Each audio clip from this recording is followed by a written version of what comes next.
Então, muito boa noite, queridos amigos do Literachu. Eu sou o Rodrigo Araújo. Eu sempre me esqueço de me apresentar, mas dessa vez eu lembrei. E estamos aqui para mais um episódio das nossas entrevistas conhecendo os autores Literachu, né?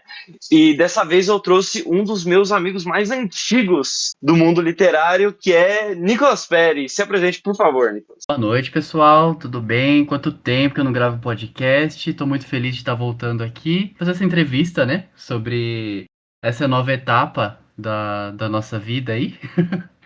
Como o Rodrigo disse, a gente já é amigo há muito tempo, há tempos assim, né? Tensos, inclusive. Mas a gente está voltando aí com tudo no Literature, então bora para essa entrevista. Então, Nicolas, eu gostaria que você começasse se apresentando, né? Imagine que você está sendo ouvido por pessoas que nunca ouviram falar de você antes, talvez nunca tenham lido nada sobre você. Quem é você como pessoa? De onde você veio, com seu surto, qual o seu passado triste, trágico do flashback e como que você chegou à escrita, por favor. Nossa, você vai fazer eu voltar uns 30 anos, que é a minha idade, né? Mais ou menos. Bom, vamos lá.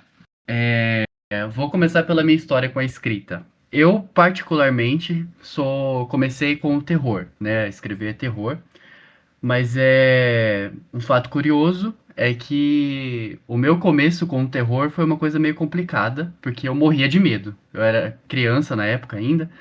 Eu sempre tive bastante contato com filmes de terror, porque minha mãe gostava muito disso.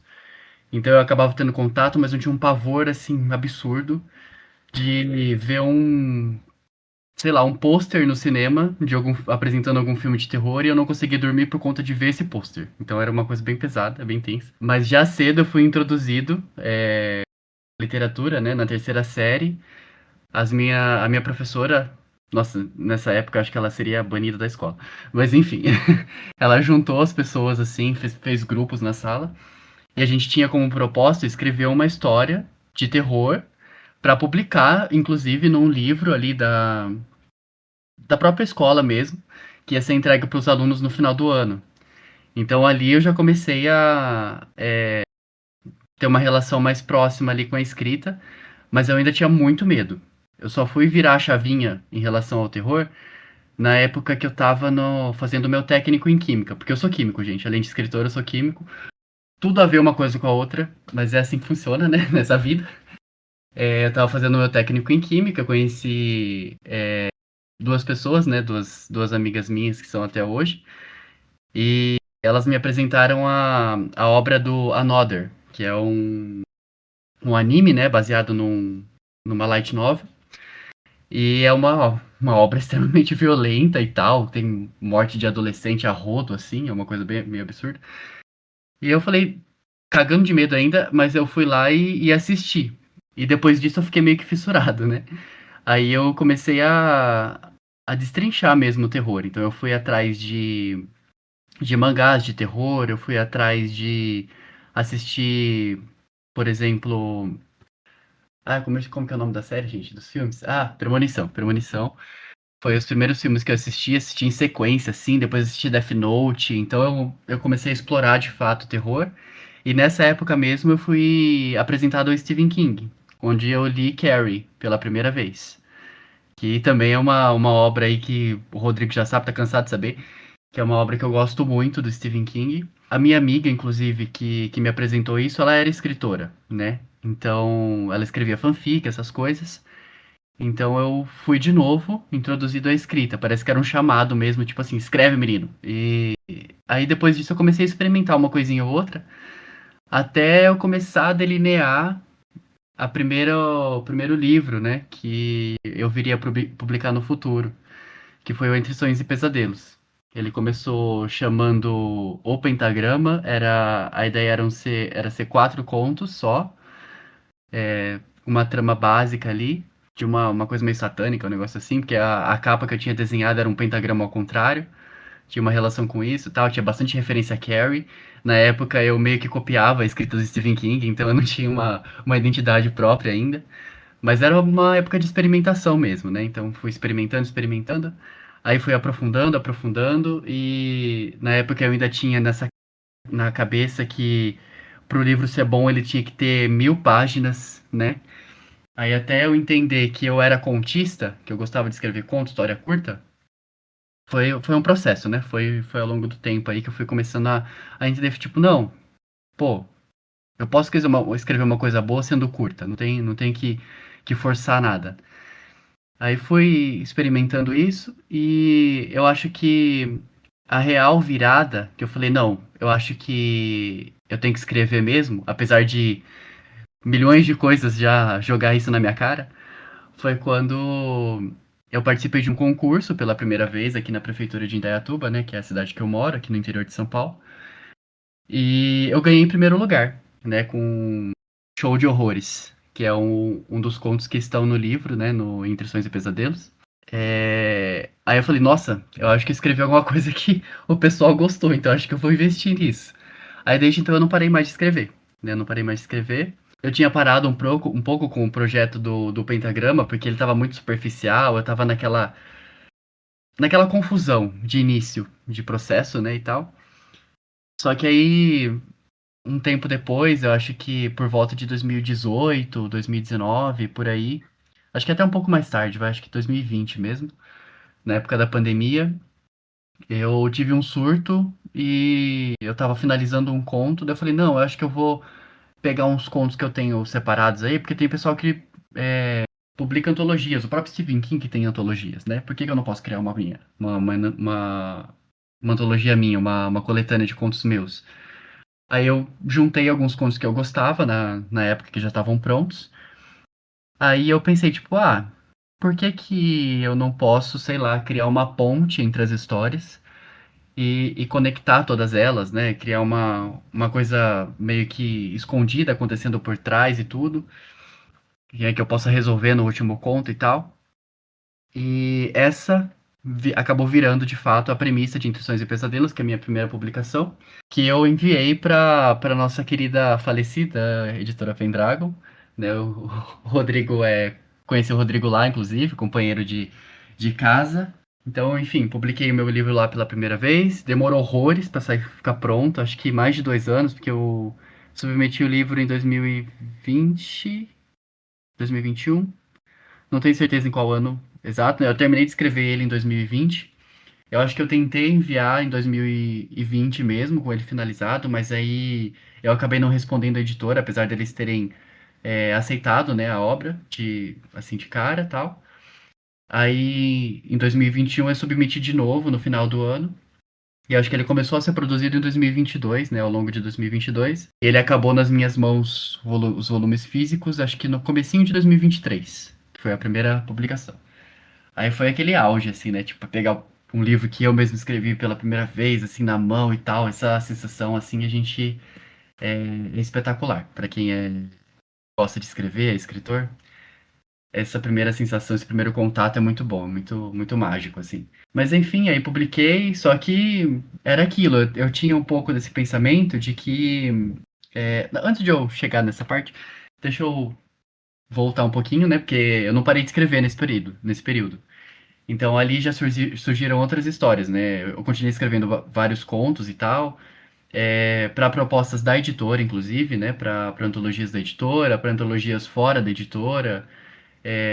Eu escrevi meio que uma continuação de Entre Sonhos e Pesadelos nesse período, que eu submeti para a editora também, eu investi para eles publicarem e tal. Então foi um ano muito, muito rico. Eu escrevi meu livro infantil também nessa época, então foi um ano muito, muito, muito rico de escrita, de fato, assim, né? Só que aí começaram os problemas com a editora, como, né? Não vou esconder nada aqui. Começaram os problemas com a editora, acho que ela mudou de gestão, aí os processos começaram a demorar muito mais do que já eram, e já eram demorados, então começou a demorar muito mais. Até que autores começaram a sair, começaram a surgir polêmicas a respeito disso, até que chegou o momento em que eles falaram pra gente, né? Abriram o jogo e falaram, olha, a gente tá encerrando as atividades, não vai dar pra publicar e tal. Aí foi aquele baque, né? Foi um processo difícil de ver os meus dois projetos, né? O Sob o Olhar do Submundo, que é o segundo livro que eu ia publicar pela editora, nem chegou a ser publicado. O material gráfico dele chegou a ficar pronto, ele estava na etapa de impressão mesmo e distribuição, né? Mas não chegou a ser feito. E eu entrei num luto bem difícil ali, num processo meio complicado.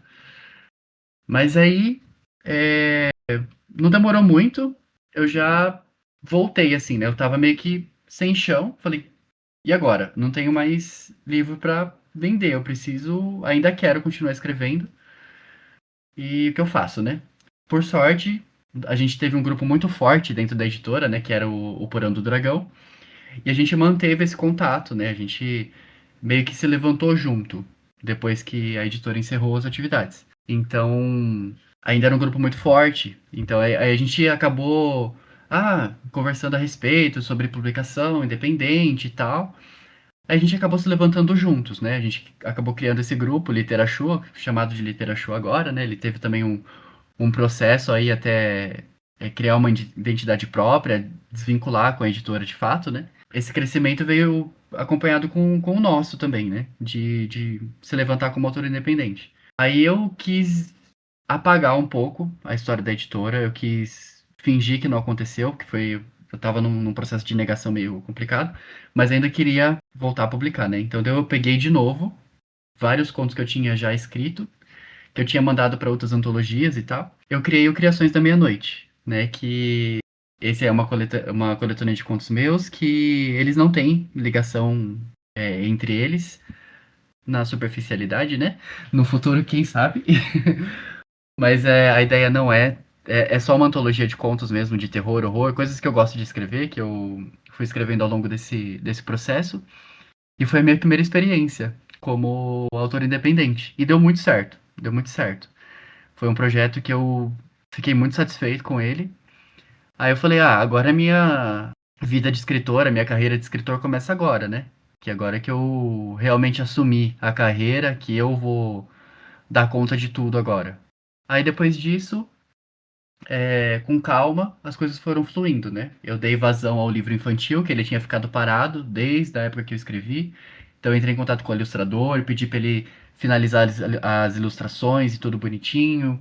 Publiquei ele também em formato físico, ele ficou lindinho também. É um projeto que, nesse momento, ele acabou saindo de estoque. Eu preciso conversar com outras gráficas, porque ele ficou bem caro para produzir.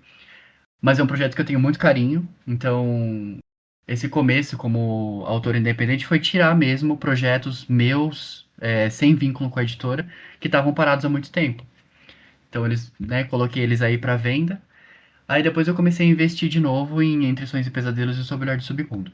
Foi um processo também voltar para o texto, reescrever, fazer de novo material gráfico e republicar, né? Eu tô no em Sob o Olhar do Submundo, ele já foi revisado, já foi revisado não, ele está em processo de revisão, mas o material gráfico dele já está pronto, então ele já é a próximo livro aí que eu vou publicar nesse ano de 2026. Então, assim, tá sendo um processo muito bom, muito incrível, assim. Participar dos eventos, né? Que agora a principal estratégia que a gente está adotando aí é participar dos eventos, então ter contato com o público, apresentar a obra para as pessoas e tal. Isso também está me fazendo crescer muito na carreira. Então tá sendo um processo muito bom, muito rico, muito tudo. E tá com o pessoal ainda do Literature junto nessa, vendo todo mundo dar energia pro próprio processo, processo de escrita, ou ver a identidade surgindo nas obras, isso também é incrível, né? Eu tenho tido a oportunidade de ajudar alguns autores a fazer isso, né? Que eu, nesse meio tempo, eu aprendendo, né, a lidar com criações da meia-noite na parte gráfica dele, porque eu também fiz a parte gráfica dele toda.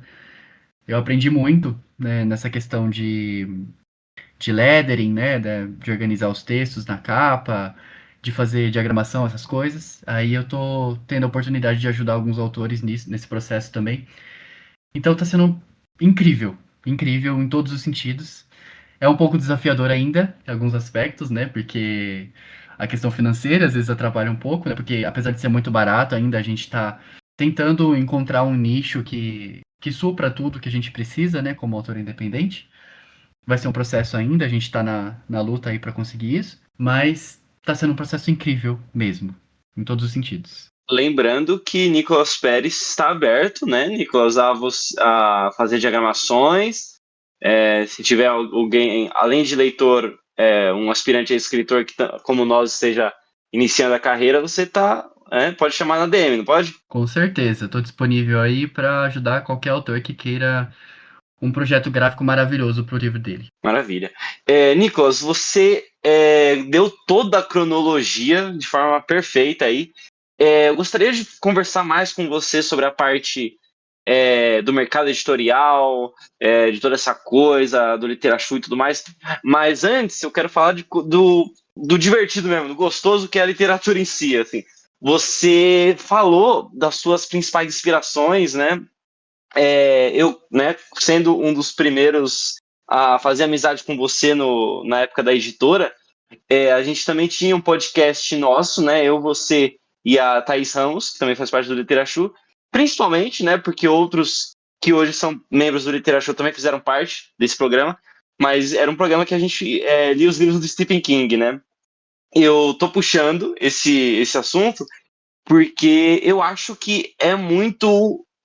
Tanto eu quanto você, nós somos meio que herdeiros da mesma escola, digamos assim, que o Stephen King, né? É aquele terror mais do contemporâneo, né? Eu quero puxar esse artista e mais um outro, que acho que você já sabe quem é, para chegar no seu estilo, para as pessoas entenderem qual que é a sua proposta. Então, assim, me diz o que tinha no Stephen King que fez você te despertou tanto assim? Por que o Carrie é um dos seus livros favoritos? Eu acho que isso daria um insight legal para as pessoas irem te conhecendo. Você estava comentando que eu estava rindo porque eu acho que o que mais me atrai no Stephen King é o caos que ele causa nas histórias, né? Carrie, principalmente, né? Que um mini spoiler, se você não quiser ouvir essa parte, você pula aí uns 10, 15 segundos do vídeo, tá? Do áudio. É que a Carrie destrói a cidade inteira. Então, uma das coisas que eu mais queria fazer numa história ela é ser grandiosa a esse ponto, sabe? Eu chegar nesse nível de escrita, conseguir desenvolver uma trama nessa pegada, né? Acho que era bem isso, assim, porque eu também gosto muito de ficção científica, né? E o Stephen King tem algumas obras que misturam essas coisas, né? Ficção científica, terror, horror. E era uma coisa que me marcou muito, né? Na época que eu tava ali de leitor mesmo, né? De começando a ler e tal. Que nem Jogos Vorazes, por exemplo, é uma obra que eu li bastante. Também traz bastante essa questão de ficção científica e tal, distopia, que eu gosto muito. O próprio Stephen King, que ele é bem, como eu posso dizer? Ele é bem urbano também, né? Tipo assim, como que eu posso explicar? São Uhum. situações do dia a dia, né? De fato, por exemplo, Carrie é uma garota que tá ali na época do colegial, tá ali estudando, adolescente e tal, ela tá vivenciando as mudanças do próprio corpo, esse tipo de coisa, e ela sofre bullying ali. Então é uma coisa cotidiana que a gente vive, né? A Incendiária, por exemplo, que é uma garotinha, ela foi submetida a uns testes não, os pais dela foram submetidos a uns testes, mas a questão da relação entre eles ali é bem interessante, né? Então, o cemitério, por exemplo, que ele trata bastante sobre a questão do luto mesmo, a perda dos bichinhos de estimação da menininha lá que tem do livro, que eu não vou lembrar o nome agora, desculpa, gente, mas é isso, né? A Misery, que ele traz a questão de uma super fã de um escritor, né? Que acaba saindo um pouco da casinha em relação a isso, né? E acaba torturando o cara, enfim. É isso que me atrai nesse Stephen King, essa coisa assim, um absurdo, mas surgido de uma situação cotidiana. E é isso que eu tento trazer bastante dos meus livros, né? Principalmente no livro como um todo, né? Na minha obra como um todo. Ele eu considero uma obra meio que situacional, assim, eu não foco tanto em personagem, de aprofundar no personagem, esse tipo de coisa. O que eu gosto de fazer é dar um pano de fundo, né? Tipo, um personagem, apresentar ele pra você. Mas o mais interessante é trazer, pra mim, né, no caso, é trazer uma criatura toda deformada, toda feia, que vai fazer alguma coisa absurda, ou uma situação que ele tá ali vivendo e tal, e aí ela se torna absurda de repente. Isso também eu me inspiro muito em Junji Ito, né? Que nessa época Era o aí que meu eu ponto. tava. Que você queria que eu trouxesse, né? Que eu tava ali me desenvolvendo, né? Buscando inspiração no geral, assim. eu acabei encontrando de um dito por indicação dessa mesma amiga, inclusive, que me indicou Stephen King. Eu comecei a ler a obra por Uzumaki, né? Acho que 90% das pessoas que começam a ler de um dito começam por Uzumaki. Acho que é uma obra extremamente famosa. E é uma obra que eu amei, assim, num, num nível absurdo também. Gostei muito mesmo. E conforme eu fui me desenvolvendo ali na parte da escrita, eu fui buscar mais a respeito da obra dele, né? Aí casou, por sorte, com a época em que a editora, né, a Pipoca Nanquim, estava publicando as obras dele. Então eu meio que peguei um hiperfoco nele ali e tal, e li quase tudo que tinha dele, quase tudo. Comprei todos os mangás de várias editoras e tal, e mergulhei fundo mesmo, assim. E eu acho que ele representa muito bem como é a minha obra, que são histórias curtas, né? A maior parte, pelo menos. Contos curtos que apresentam ali uma situação absurda e tal, da maneira que ele faz, cheio de horror, cheio de monstro, deformando sei lá, as feições humanas ali. É isso que eu gosto mesmo de fazer. Então, eu acho que se você quer conhecer um pouco da minha obra, é isso que você tem que ter em mente. É essa coisa que você vai encontrar com algumas poucas exceções. Que nem, por exemplo, eu escrevo um livro infantil. Né? Já não basta, né, ser químico e escritor. Eu escrevo livro de terror, horror mais 18 e escrevo livro infantil que é livre para criancinhas. Né? Eu gosto de trabalhar nos extremos. E eu também tenho uma fantasia sombria, né? Sobre o Olhar do Submundo. Ele é mais um livro de fantasia do que de terror, horror e ficção científica. Mas na minha obra como um todo, você vai encontrar horror de qualquer forma. Até nos infantis, lógico que é adaptado para as crianças, né? Não é uma coisa, não é uma página cheia de sangue, óbvio. Mas tem monstrinhos nos meus livros infantis e coisas nessa pegada. Sempre tem uns monstrinhos, sempre tem umas coisas bem nojentas que vocês vão encontrar lá. Isso pode ter certeza.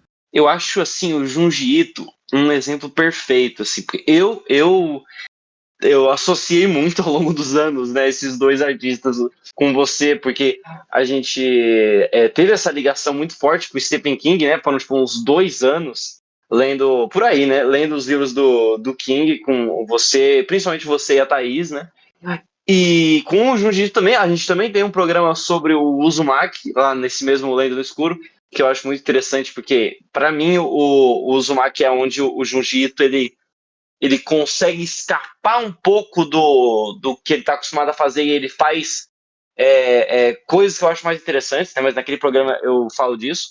Eu também sou muito fã do Junji Ito como um todo e eu sinto muito essa coisa do situacional, né? E eu também sempre comentei com você que eu acho os contos do Nicholas muito dinâmicos e divertidos, assim. Que também é outra discussão que a gente teve, né? Se a intenção é ser divertido, assim. Eu vejo uma coisa meio Evil Dead, que é aquele terror. é, Como é que eu. Não sei se lúdico é a palavra certa, mas ele é mais. Ele tem sempre um tom de ironia, né? Eu tô ficando maluco. Você não sente isso? Tem um humor no terror? Tem, com certeza. Eu me divirto muito escrevendo as minhas atrocidades. Então, eu sempre tento trazer, sim, um pouquinho desse humor ácido, né? Eu acho que é um pouco da minha marca também, que eu gosto de deixar Uhum. na literatura como um todo, né? Que eu escrevo. Sobre o Olhar do Submundo, então, nossa, depois que eu fiz a revisão dele, gente, ele ficou, olha, eu acho que quase engraçado, de fato, assim, porque, cara, Sim. eu faço uma bagunça na história. Ele é baseado em Alice no País das Maravilhas, tá, gente? Então eu pego o pano de fundo da Alice no País das Maravilhas e eu faço uma bagunça, assim, tipo, transformando uma história meio de horror também, assim, porque tem umas cenas bem bizarras, né? Ele é um livro que trata muito do simbolismo dos olhos, assim. Então eu trabalho muito isso. Eu falo sobre olhos o livro inteiro. O material gráfico do livro tem olho para tudo quanto é lado. Então eu trago muito essa questão dos olhos, assim. Então tem cenas nojentas, mas tem cenas que são tão absurdas que eu acho que os leitores vai até rir lendo ali, porque eu mesmo me diverti muito reescrevendo esse livro. Então, eu acho que eu trago bastante. Eu acho que é válido essa questão de ser divertido, porque Eu me divirto muito mesmo, escrevendo meus livros. Então eu acho que isso acaba refletindo na história como um todo, sei lá. Eu acho isso muito interessante, assim. Eu tava até conversando com o meu tio uns tempos atrás, que, para quem não sabe, o meu tio acabou lendo, acho que todos os livros do Nicholas. Ele virou, tipo, fã de carteirinha, assim. E eu tava falando como o melhor do Nicholas, pra mim, é aquele conto que você lê depois do almoço, numa tarde de domingo. O que talvez não seja o que as pessoas esperam a primeira olhar, porque elas pensam no terror, né? Elas não, acho que elas não pensam no terror como esse tipo de gênero, né? Elas pensam no terror que você vai dormir à noite, ler antes de dormir e vai ter pesadelos. Pode ser isso também, alguns contos vão mais para essa, mas opinião pessoal, né? O melhor do Nicolas Pérez é aquela coisa rápida, né? Um conto de 3 a 5 páginas que te diverte, te dá uma ideia inesperada, sabe? Nossa, não acredito que esse cara pensou nisso, sabe? E com isso eu queria puxar aquela coisa que você falou no começo, que eu acho que é muito interessante, que curiosamente a gente estava conversando sobre isso no grupo, né, hoje, que existe toda uma arte separada dentro da escrita, que é do contista, né? Isso é outra coisa que eu sempre troquei figurinha com você, sobre como eu não acho que eu consigo escrever contos tão bem, porque a estrutura do conto ela impõe certos limites e cria outras situações, sabe?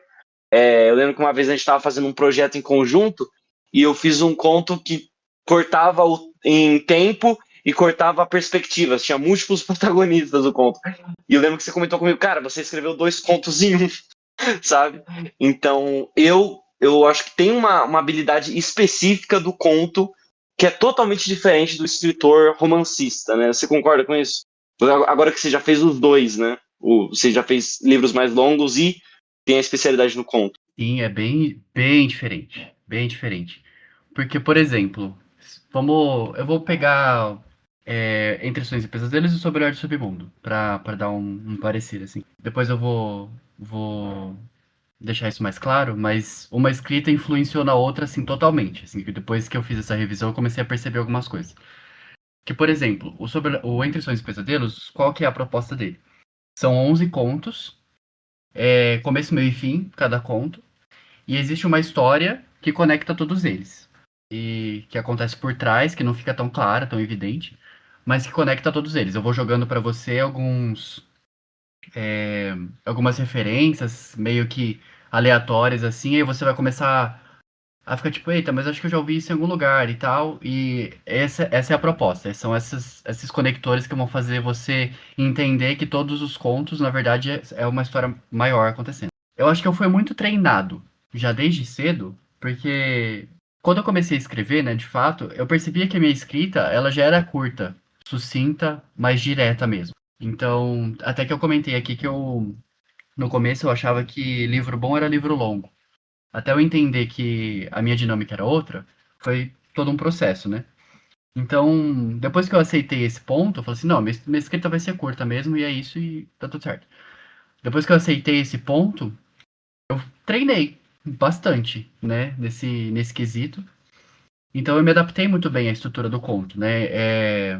E de fato, assim, se você pensar, você tem que começar uma história, ter o clímax dela e a finalização, uma finalização satisfatória em 5 páginas. Nesse meio tempo, a profundidade dos personagens é uma coisa meio complexa de se fazer, pelo menos na minha experiência, né?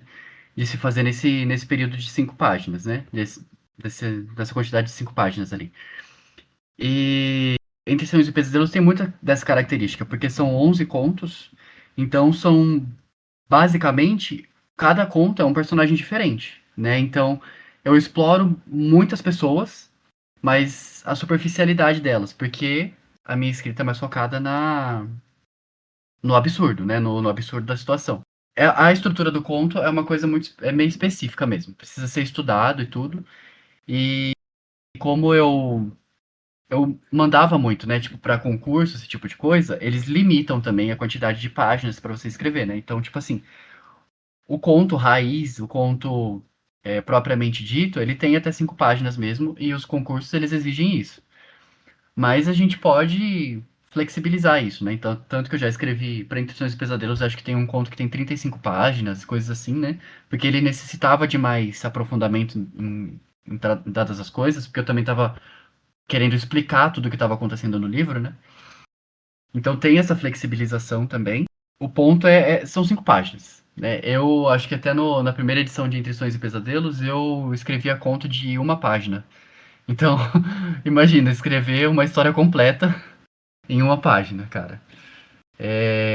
Precisa treinar pra, pra conseguir fazer algumas coisas nessas pegadas, assim. Eu acho que um exercício excelente pra você conseguir criar narrativas curtas, assim, é fazer microcontos. Fazer uma história inteira contada numa frase.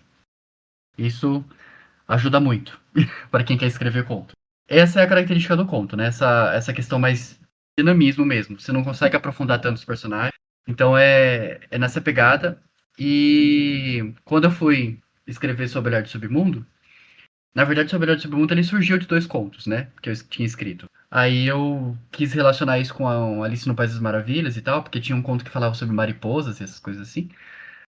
Aí eu escrevi, desenvolvi a história, né? Escrevi ali. Ele não pense que, tipo assim, só porque tu escrevi um romance, eu escrevi 1.000 páginas. Não, meu romance tem 100 páginas, tá, gente?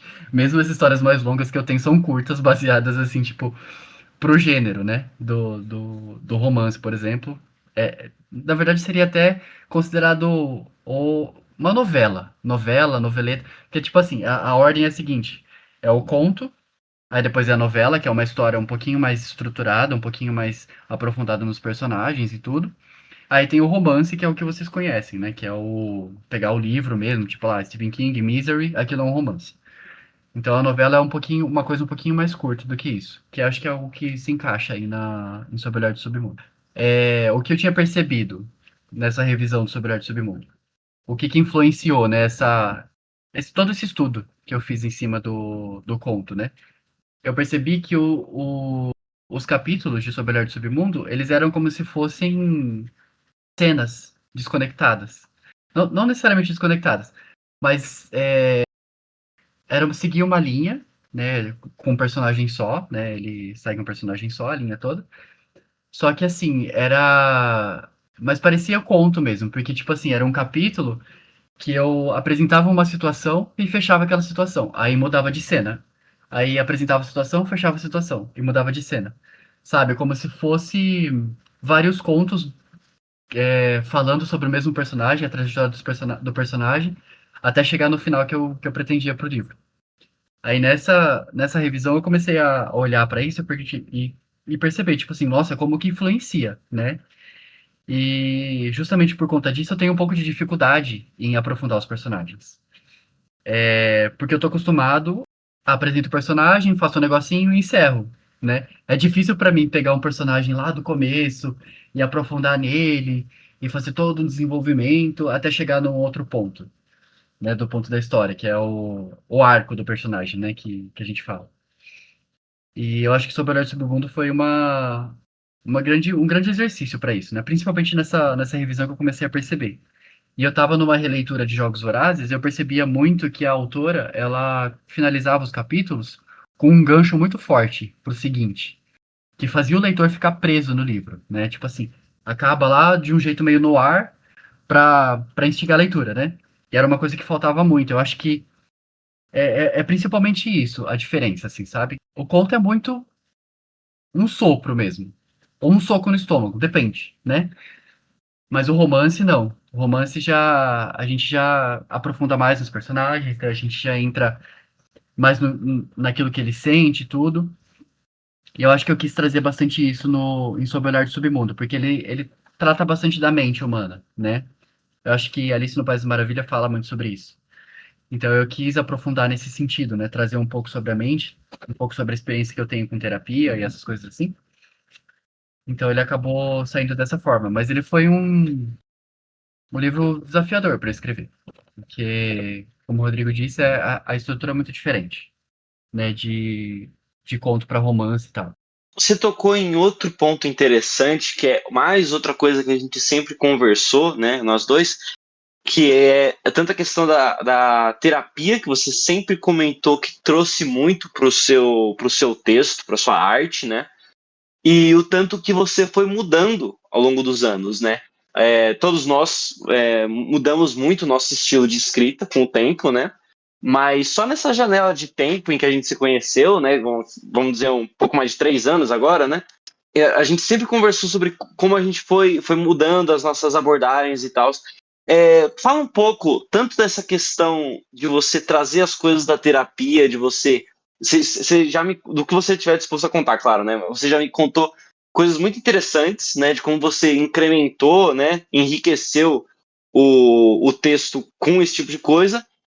E como que você se vê nos próximos anos de escrita? Porque você, por exemplo, entrou numa vibe de livro infantil que, a primeiro momento, parecia uma coisa inusitada, né?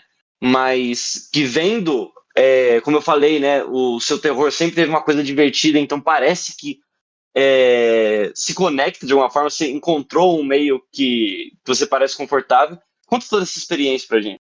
Eu acho que o primeiro ponto é que, mesmo na época que eu enviei os primeiros contos para os concursos, eu sempre levava para terapia os contos, porque,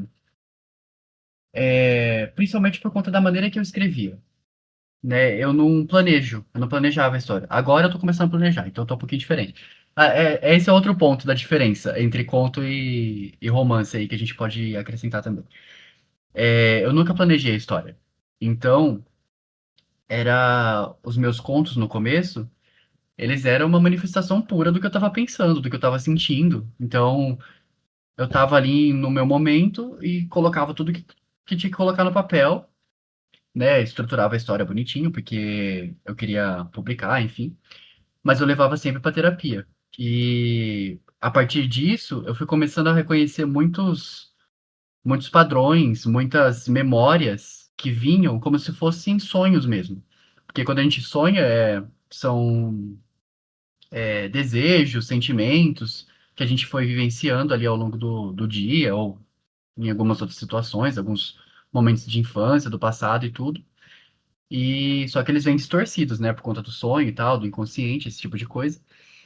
Então, a minha escrita no começo, ela tinha muito dessa característica mesmo, de um descarrego emocional. O próprio Entre Sonhos e Pesadelos, apesar de eu ter reescrito ele e reestruturado um pouco melhor as histórias e tudo, ele traz um pouco disso, né, desse descarrego. Tanto que eu acho que um dos contos mais pesados, não sei se ele seria um dos mais pesados, assim. Ele tem a classificação para mais 16, mas tem umas coisas meio bizarras nele, né? Enfim. Que é essa característica de descarrego mesmo, sabe? De descarrego emocional. E outras coisas que é, foram influenciando, assim, é que eu remonto a terapia, eu acho que desde 2019 que eu faço a terapia tradicional, mas além disso, né, eu fui aprofundando em outros tipos de terapia. Terapias em grupo, sessões de meditação, consagrações com ayahuasca, inclusive. E isso influencia bastante na minha escrita também, porque a ayahuasca ela traz muita. Eu já tive, na verdade, um trabalho muito profundo em relação à escrita com a ayahuasca, né? Que ela. Acho que a força, né, que a gente chama. Quando a gente entra em contato ali com a espiritualidade, a gente chama de força. Ela me mostrou muitas coisas, né? Muitos universos dentro da minha própria cabeça. Eu via. Sei lá, é tanta coisa que a gente vê nos processos, mas eu quis trazer um pouco disso na escrita também. Sobre Olhar do Submundo eu trago um pouco disso, que foi questionamentos a respeito do que nós somos. Como assim, né? Tipo, se a gente olhar pro corpo, tá? A gente não é o corpo necessariamente, porque a gente observa o corpo. Então, a gente também não é a mente, porque a gente consegue observar a mente. Então, o que que a gente é? Assim, sabe? Então, eu quis trazer um pouco dessa dinâmica para o Sobre Olhar do Submundo. Não só para ele, né? Tem outras histórias que eu escrevi, que eu me baseei em visões, né? Que eu tive durante os processos. Então, acho que ele. essas consagrações elas deram outra visão para mim, né? A respeito de ancestralidade, enfim, tem muita coisa envolvida que eu quis trazer. Inclusive, eu tenho um projeto que fala a respeito disso, né? Que, que se chama Terra Cura. É um livro. É uma ficção científica, na verdade, é um livro distópico que fala aí a respeito de uma guerra religiosa que está acontecendo, né? São dois lados, né? O que eu quis representar ali seria a espiritualidade distorcida, né? Pelas religiões e tal, que a gente conhece aí muitos exemplos, e a espiritualidade verdadeira. Era isso que eu quero abordar nesse livro. E ali eu vou trazer de tudo. Ele vai ser bem baseado mesmo nas minhas vivências ali, terapêuticas e tal, que eu venho vivenciando até então. E eu vou tentar trazer muita profundidade nesse livro, né? Não sei como que vai ser, porque eu acho que é um dos maiores desafios que eu vou ter de escrita. Ele tá encaminhado, né? Acho que eu escrevi uns 3 ou 4 capítulos, mas como ele é um livro muito delicado de ser escrito, né? Então uma coisa que eu tenho que tomar um pouco mais de cuidado, tem que ter um foco muito grande em cima disso, fazer uma pesquisa muito aprofundada em relação a essas coisas. Mas eu acho que é nesse sentido. Essas experiências influenciam dessa forma, né? Na minha escrita e tal. Eu acho que é isso em relação aos seus livros, ao seu processo de escrita. Eu gostaria de puxar, então, aquilo que você, né, você deu um briefing geral de tudo que eu queria falar nessa entrevista no começo, mas eu queria dar uma ênfase maior agora em toda essa mudança, que é a mesma coisa que eu falei tanto para as entrevistas anteriores do Bruno quanto da Inara, né? Que eu sinto, inclusive trazendo, né, também o que você falou da ayahuasca, você tinha comentado comigo é, que algo em relação à mudança, né, que você sentiu que mudanças estavam acontecendo e tal. E eu sempre pergunto, né, como que tá para você, né, o entrevistado, essa mudança súbita, que já não é mais tão súbita, né, já tem se faz mais de um ano que a nossa editora faliu, mas está fazendo um ano agora que teve o anúncio público, né? Vai ser nos próximos dias, inclusive. Como que você sente agora toda essa coisa da mudança e mais especificamente de como isso mudou você como pessoa, assim, saca? Tipo, ir em eventos e conversar diretamente com as pessoas que leem o seu livro, sabe? Tipo, ver no. Porque antes a gente ficava muito limitado ao que a editora faria por nós e mesmo o marketing que nós mesmos fazíamos, a gente ficava muito na internet, né? Na produção de conteúdo e tal. Agora eu sinto que a gente está tendo mais contato humano, mais calor humano. Como é que muda isso na sua cabeça, você olhar diretamente no olho da pessoa que demonstra interesse na tua arte, demonstra interesse em você? Como que isso foi te mudando?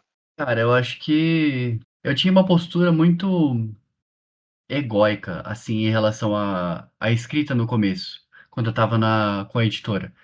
Porque qual que era o meu pensamento? Eu falava tipo, eu paguei pelo livro, então eles que se virem pra vender, entendeu? Eu paguei, então já era, é isso. Só que na literatura não é assim que funciona. E eu só fui entender isso depois que a editora faliu, em que eu fui obrigado a lidar com a minha carreira de escritor por conta própria, que era a maneira correta, né? Mesmo numa editora, né, a gente tem que tomar pra gente a nossa carreira. Ninguém vai fazer isso pela gente. Mas eu precisei passar por esse processo, né, esse encerramento das atividades da editora, para conseguir entender isso. E foi muito bom, né? Porque assim, com o processo de escrita independente, a gente é livre para fazer tudo que a gente quer em relação ao nosso livro. Então, assim, é do meu gosto, né? A capa é do jeito que eu quero que seja. Não que a editora, sei lá, cortasse muito, mas eu posso escolher o autor, o ilustrador que eu quero. Eu posso escolher a pessoa que vai fazer a diagramação. No caso dos meus livros, eu mesmo faço, porque eu gosto de fazer isso. Então, assim, passar por essa experiência, tanto de tomar para mim a minha carreira como escritor e estar envolvido diretamente não só na escrita dos meus livros, mas no projeto gráfico deles, fez eu criar um vínculo com esses livros absurdo, assim. E eu acho que isso faz toda a diferença quando você vai apresentar isso para o público. Porque você fala com amor, de fato, sobre aquilo que você está escrevendo, sobre aquilo que você está apresentando para as pessoas, aquilo que tem de bom no seu livro. Então, eu acho que isso é o que mais faz a gente vender nos eventos. Não só isso, né? Mas a parceria também é uma coisa que faz muita diferença, né? Tá um grupo de fato, né, indo para os eventos e tal. E isso também faz muita diferença. Mas é a liberdade pura, né, que a gente está experienciando aí. Acho que não só eu, como todas as outras pessoas que estão aí no Literachou. E tá em contato, olho no olho com o leitor é muito melhor do que tá na internet, né? Porque ali você consegue perceber as nuances, né? Tipo assim, você consegue perceber até o tipo de pessoa que tá ali na sua frente. Tipo, pessoa que tá só olhando, uma pessoa que tá realmente interessada e uma pessoa que você fisga assim no estalar de dedos para comprar o livro.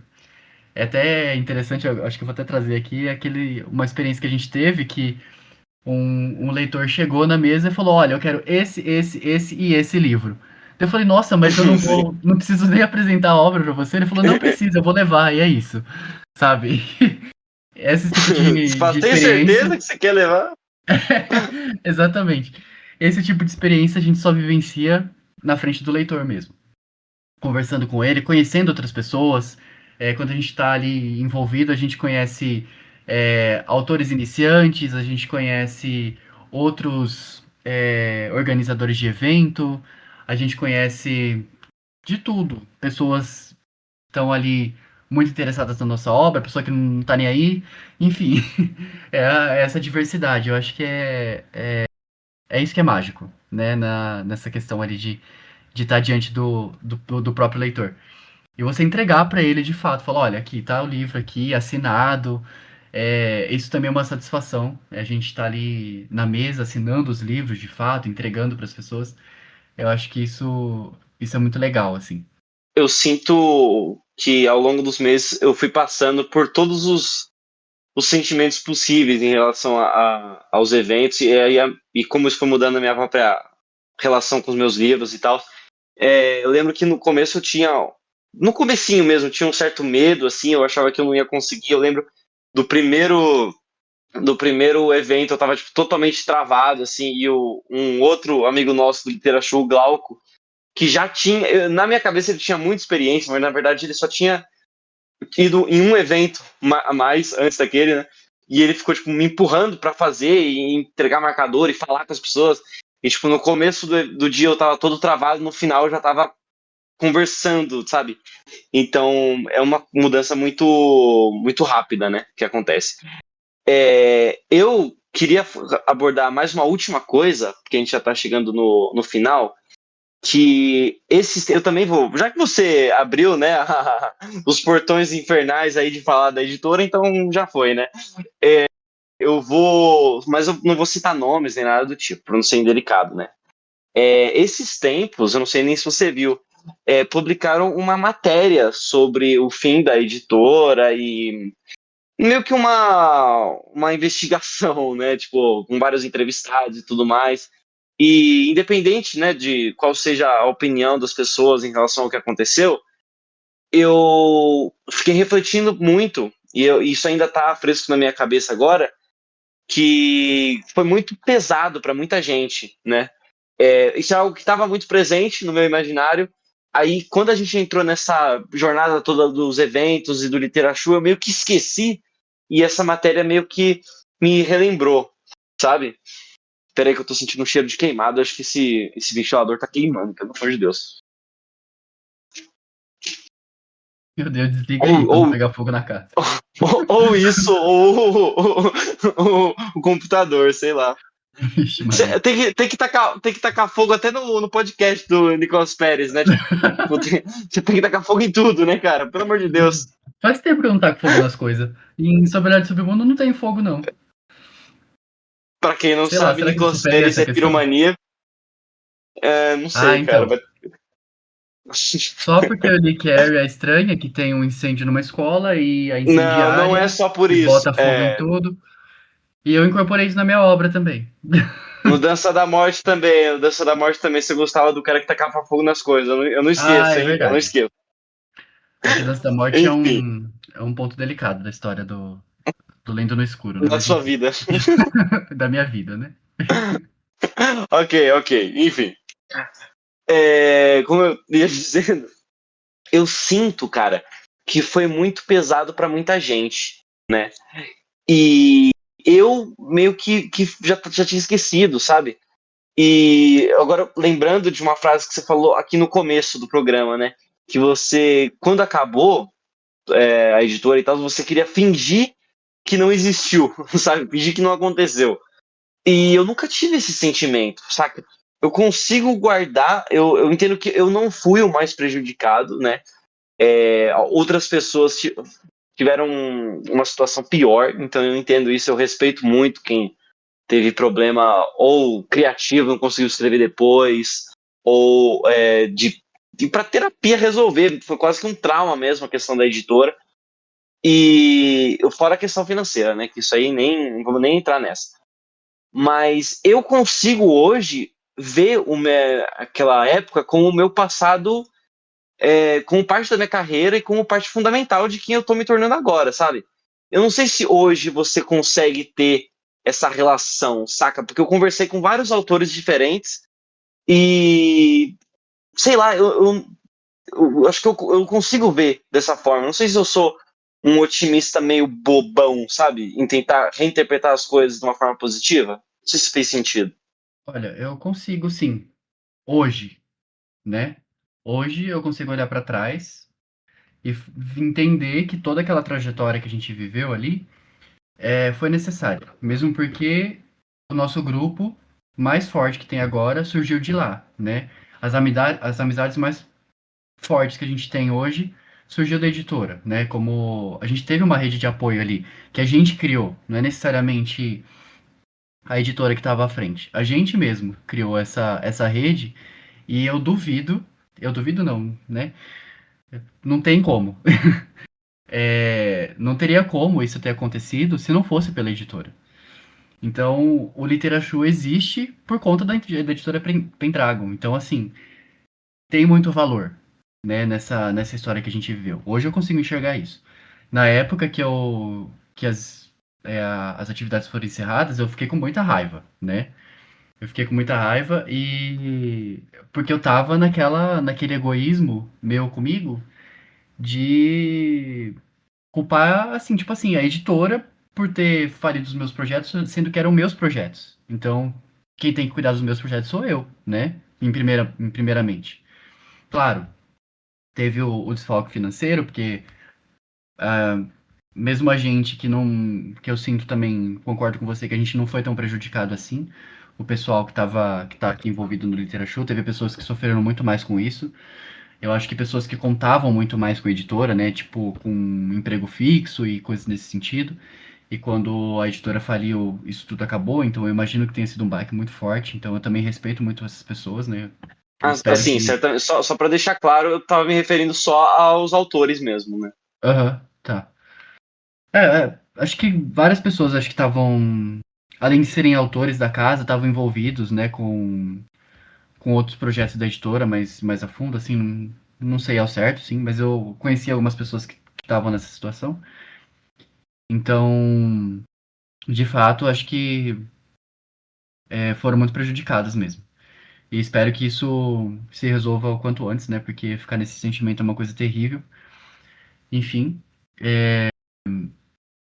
mas acho que eu consigo enxergar hoje isso. E acho que até toda a valia, né? Todo o valor que teve essas vivências que a gente teve na editora. E eu acho que agora eu republicando Sob o Olhar do Submundo, eu também estou encerrando um ciclo, né? Porque seriam os dois livros que eu teria publicado por lá. Então eu consegui, por mim mesmo, dar vazão a esses dois projetos que estavam sob responsabilidade da editora, para mim tem muito valor, sabe? Tem muito significado. Então, eu acho que com a publicação do Sobre o Olhar do Submundo eu realmente fecho isso. E esses dias mesmo eu tava fuçando aqui no meu guarda-roupa, eu encontrei alguns exemplares antigos de Entre Sonhos e Pesadelos, e eu senti vontade de guardar um como lembrança, deixei ele guardadinho ali. É como um fechamento mesmo. Eu acho que acabou, né? Agora acabou de fato. Com a publicação de Sobre o Olhar Sobre o Mundo, pra mim, é só vida nova. 2026 com projetos novos, é, tudo novo, né? É isso que eu espero.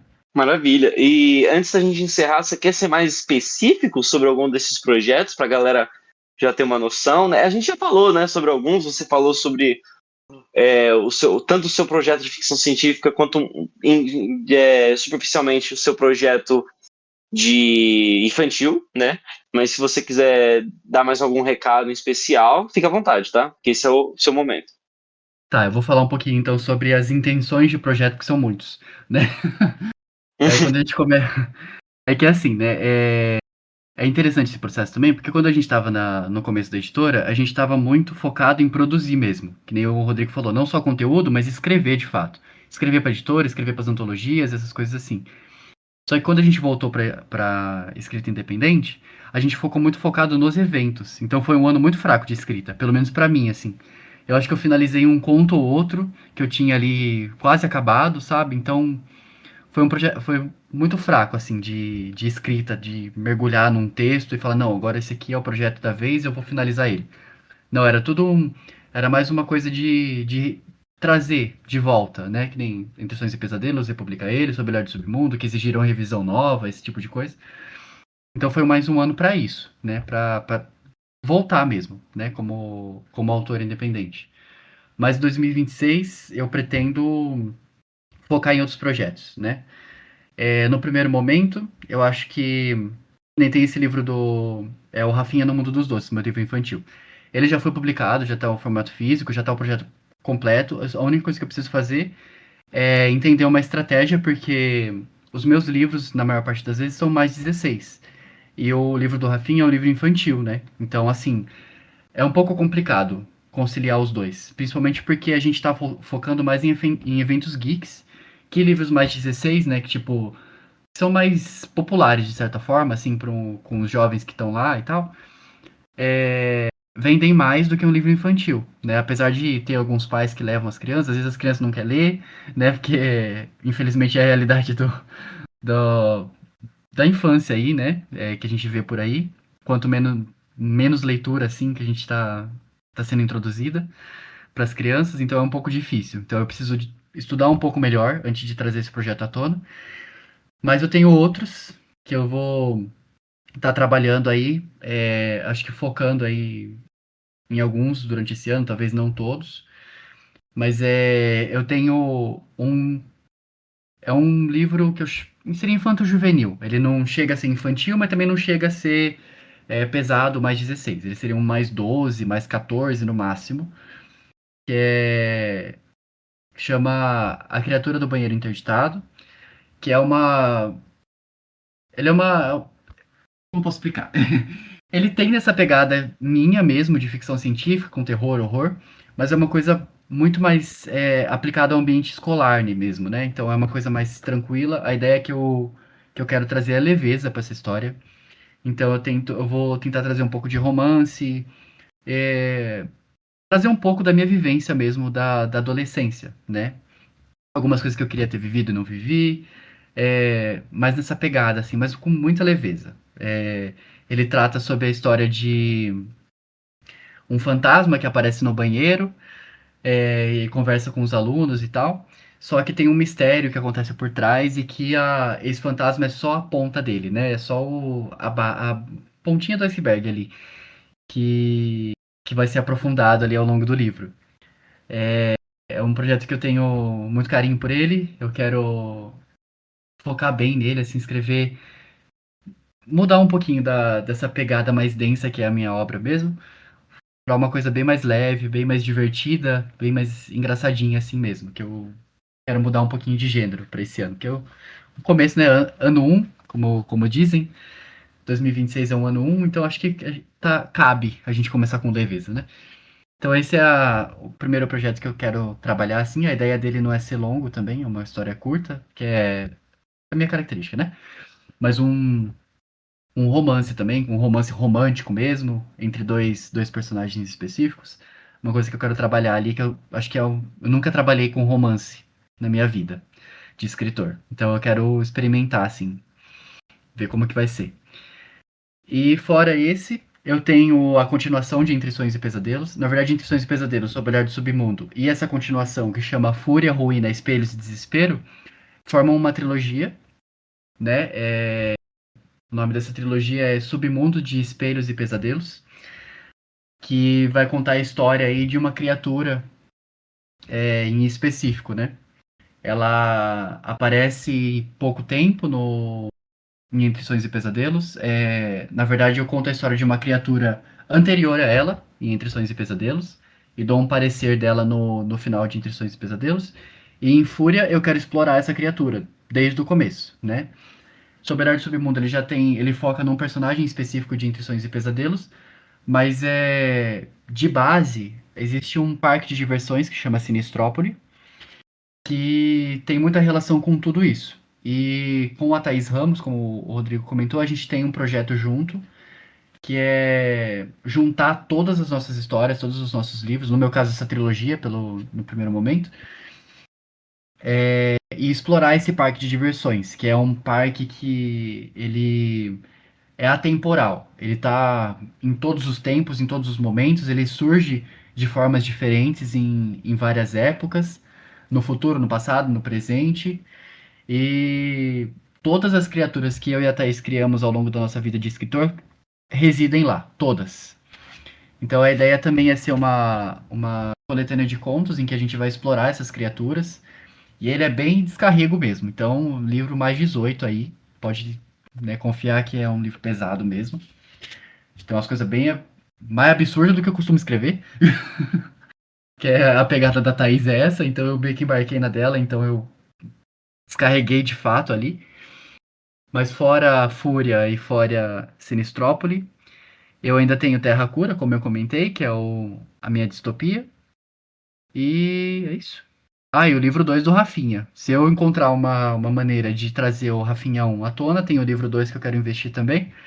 E que também vai se conectar aí entre sonhos e pesadelos, né? Tem alguns. O Rafinha, de fato, ele vai aparecer em Fúria para fazer umas coisinhas especiais aí em relação a essa criatura aí. Então, tem muita coisa para fazer. Mas nesse primeiro momento é a criatura do banheiro interditado que eu quero trabalhar, né? Uma coisa mais leve, mais descontraída de fato, assim, no começo desse ano. Quem sabe ele sai esse ano ainda. Eu acho que a partir de agora acho que eu consigo trazer um livro por ano, talvez. Essa é a minha meta. Mas quem sabe acontece de eu conseguir trazer dois, né? Porque no começo aí da escrita independente a gente trouxe aí, o Rodrigo mesmo acho que trouxe o quê? Uns 4 livros no começo. Eu aí consegui trazer 3. E vamos vendo como que vai surgindo. Ah, e eu tenho também o projeto da continuação de Criações da Meia-Noite, né? Que na verdade não é continuação, é só um espaço que eu criei, né, com Criações da Meia-Noite, que é para publicar os meus contos mesmo. Então, ele também tem título, que é Sussurros da Meia-Noite, e eu não tenho ideia de quantos livros vão ser. Até o momento vão ser 2, né, uma duologia, mas podem ser 3, 4, 5, depende da quantidade de contos que eu for produzindo aí ao longo da minha vida de escritor e eu vou lançando eles lá, né? Contos fora dos outros universos, né? Contos aí que vem na cabeça, eu só escrevo e é isso. Que essa é a proposta, né? Dessa série aí, que eu chamei de Série à Meia-Noite. Então, assim, são muitos projetos, muita coisa, que eu não dou conta, né? Não vou nem mentir, eu não dou conta mesmo, mas a gente vai encaixando nas dinâmicas aqui da minha vida pessoal, né? Vamos ver quantos projetos a gente consegue ir trazendo aí nos tempos futuros. Beleza, então, Nicolas.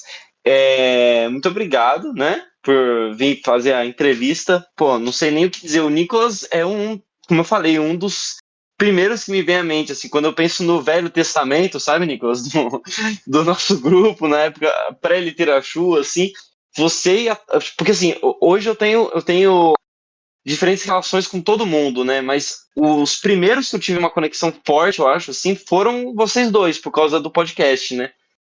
Então, assim, sem palavras, né? Eu desejo tudo eu quero o mundo inteiro para você. Aí a gente divide o mundo depois, né? Mas é isso aí. Deixa aí pra galera todas as suas redes sociais, como a galera pode te seguir, saber as suas novidades, né? Focado em você em específico, né? Seu perfil pessoal. E como que a galera consegue adquirir os livros, se tiver interesse. Ó, pessoal, principal contato aí é o meu Instagram mesmo, @nick.peresautor. E por lá mesmo vocês podem entrar em contato comigo. Ali tem os links para os e-books dos meus livros. Lá eu vou postar as fotos dos eventos. Vou tentar, eu juro, fazer uma divulgação um pouco mais funda ali dos meus livros, porque eu não faço nada, não vou mentir, não faço mesmo. Mas é uma coisa que é muito necessária e que eu acho que o nosso grupo aí precisa se desenvolver nesse sentido também. Então vamos junto, Uhum. crescer junto nesse sentido. E é basicamente isso. Eu também agradeço muito a oportunidade de estar aqui falando um pouquinho sobre a minha trajetória de escritor. De fato, você também é um dos amigos mais próximos aí da falecida, né? A gente apelidou a editora Pendragon carinhosamente de falecida. Mas a Thaís também. O pessoal do o Reinverso, né? O Arthur e a Ju. São todas pessoas que eu tenho um carinho muito grande. E eu fico muito feliz de estar podendo caminhar junto com vocês ainda, né? Manter esse contato nessa nova etapa da nossa vida aí. Então eu tô muito feliz com tudo. E só crescimento daqui pra frente. Não é? Eu divido o mundo com você, tem espaço. Beleza, então. Muito obrigado, pessoal, por ouvirem a nossa entrevista com o Nicolas Pérez. Fiquem atentos aí, estaremos lançando entrevistas com todos os integrantes do grupo. Então, muito obrigado por seguirem o Literature, seguirem no Spotify, em todas as redes sociais que nós venhamos a aparecer eventualmente. Aí, eu não sei, né? Tá começando ainda, tá começando. Mas é isso aí, muito obrigado e muito boa noite. Eu mantive esse hábito de dar boa noite para as pessoas que eu puxei lá do Lendo Escuro, olha só. Boa noite, pessoal.